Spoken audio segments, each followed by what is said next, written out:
Hello, citizens of the world. We are anonymous.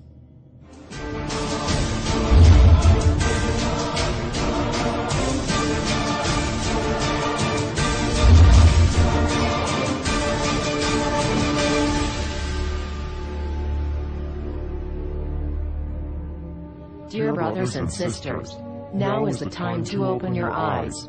In a stunning move that has civil libertarians stuttering with disbelief, the U.S. Senate has just passed a bill that effectively ends the Bill of Rights in America.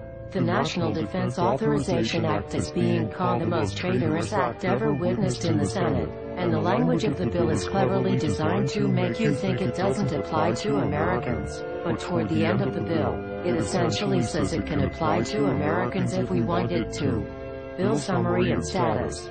112th Congress, 2011 to 2012, S. 1867. Latest title, National Defense Authorization Act 4.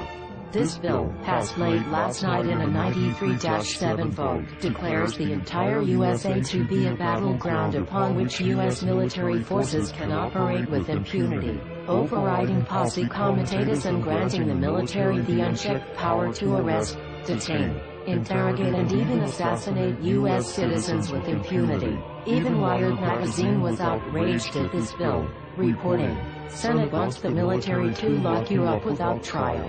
The detention mandate to use indefinite military detention in terrorism cases isn't limited to foreigners.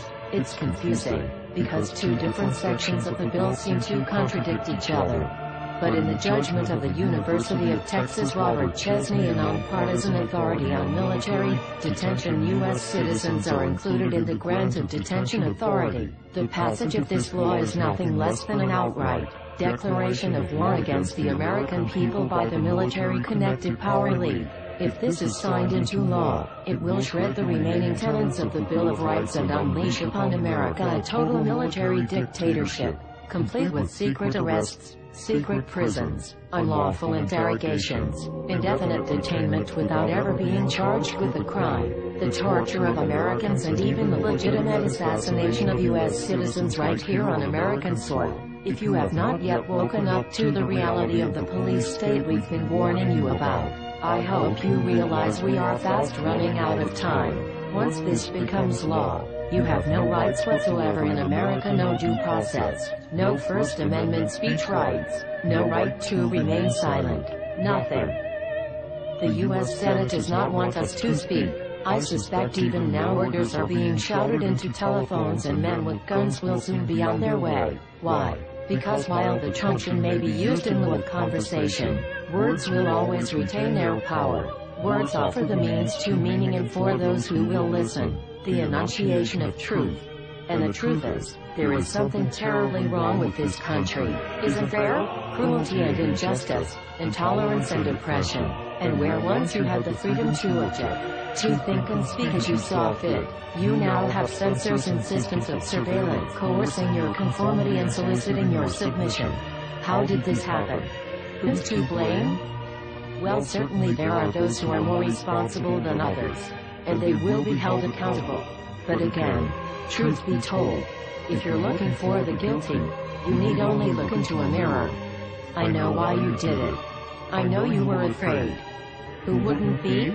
War, terror, disease. There were a myriad of problems which conspired to corrupt your reason and rob you of your common sense. Fear got the best of you, and in your panic, you turned to the now president in command, Barrack Obama. He promised you order. He promised you peace, and all he demanded in return was your silent, obedient consent. More than 400 years ago, a great citizen wished to embed the 5th of November forever in our memory. His hope was to remind the world that fairness, justice, and freedom are more than words, they are perspectives. So if you've seen nothing, if the crimes of this government remain unknown to you, then I would suggest that you allow the 5th of November to pass unmarked.